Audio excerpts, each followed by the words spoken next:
Dunia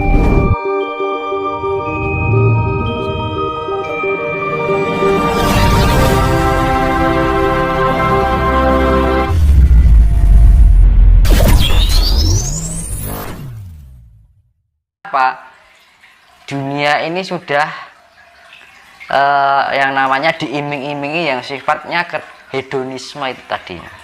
Jadi mencari hal yang sifatnya kematerian itu untuk menghindari sifat-sifat yang menyakitkan. Menyakitkan itu nek kita adewe di kondisi ekonomi rendah, akhirnya kita dihina orang, diri kita tidak mampu untuk ini itu akan kesulitan. Akhirnya terciptalah hedonisme. Itu adalah yang namanya sistem yang dibuat oleh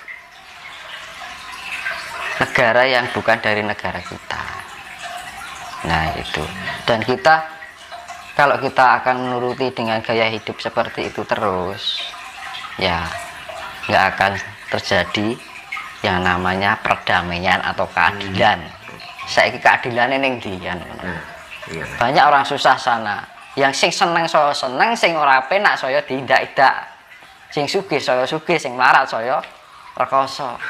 Mesake kan gitu. Nah, itu yang sifatnya hedonisme.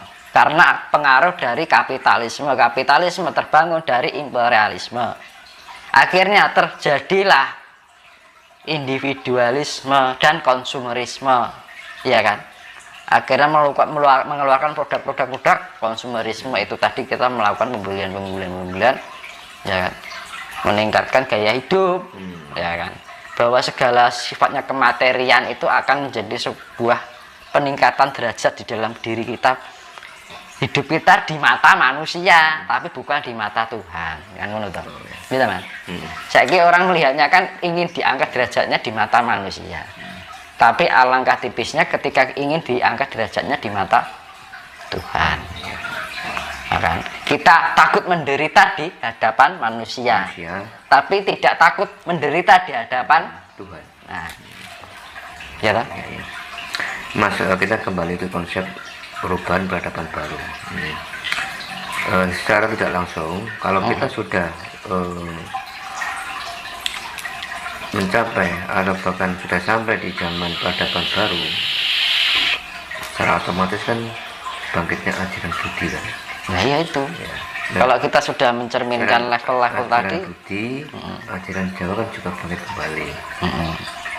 Mungkinkah nanti kalau sudah kita hidup di zaman peradaban baru yang dipakai untuk bahasa sehari-hari, bahkan bahasa nasional, karena ajaran Jawa dianggap lebih mulia, itu kita pakai bahasa Jawa. Bahasa Jawa. Pasti ya? Pasti. Nanti Mas, penyesuaian kalau itu masalah bahasa. Dan pernah dulu saya bilang, di dalam peradaban baru itu ada perubahan. Satu adalah pedomannya. Ya kan? Pedomannya Trisula Weda. Besok loh ini. Karena apa? Besok di peradaban baru itu tuh sudah tidak sifatnya sudah universal. Tidak disekat-sekat yang sifatnya bangsa-bangsa. Karena selama terciptanya sifat bangsa-bangsa ini akan timbul yang namanya kompetisi, ya kan, saling berebut kejayaan, ya kan, nilai kan, berkompetisi terus itu yang akhirnya timbul bangsa itu akhirnya apa? Tidak tercipta kedamaian, akhir perang. Perangnya perang bukan perang tapi perang secara ekonomi, ya kan, ingin menjadi adidaya kan ngono. Nah, jadi sifatnya sudah tidak bangsa-bangsa gitu, jadi satu untuk semua gitu. Nah, makanya di dalam sila ketiga itu persatuan Indonesia. Nah, Nusantara nanti bukan hanya untuk Indonesia, jadi besok itu persatuan Indonesia sudah ditiadakan. Itu dijadikan satu di dalam ketuhanan yang Maha Esa. Itu kalau Pancasila itu sebenarnya diambil dari satu, Hamemayu Hayuning Bawono, ketuhanan yang Maha Esa. Kedua, Hamemayu Hayuning Sasomo, kemanusiaan yang adil dan beradab. Hamemayu Hayuning Bangsa, persatuan Indonesia, permusyaratan perwakilan ki mau memayu hayuning keluarga.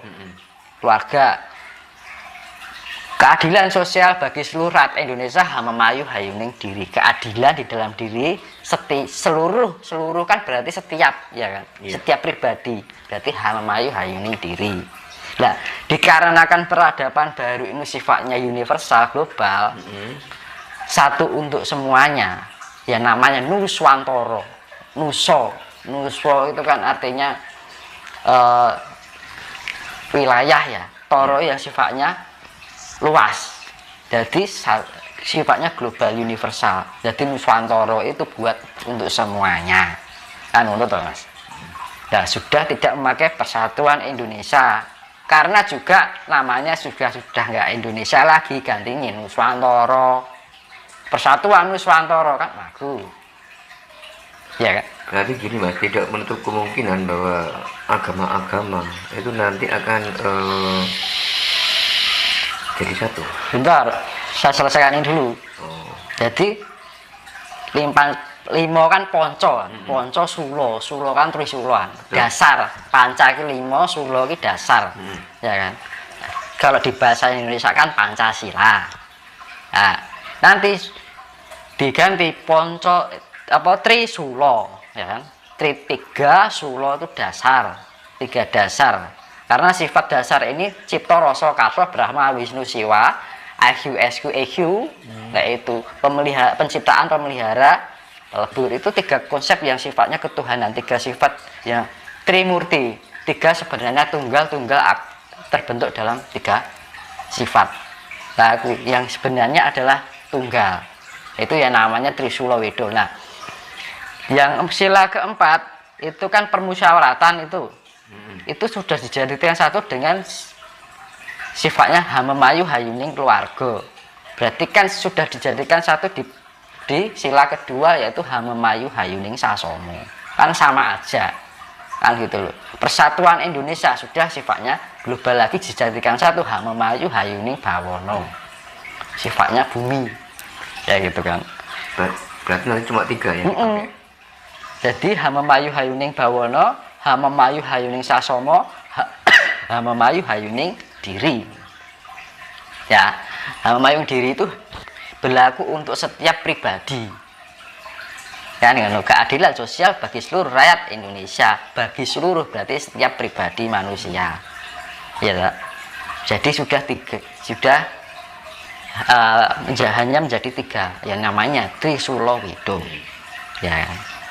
Wido itu yang sifatnya memberikan ajaran yang sifatnya mendasar tentang ilmu ketuhanan atau ilmu alam kesemestaan. Nah, terus gini Mas, untuk tata ketatanegaraan bagaimana nanti?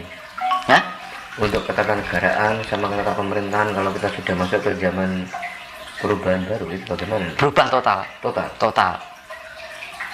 Berarti nggak ada sistem presiden. Jadi, nanti personilnya sudah ganti semua.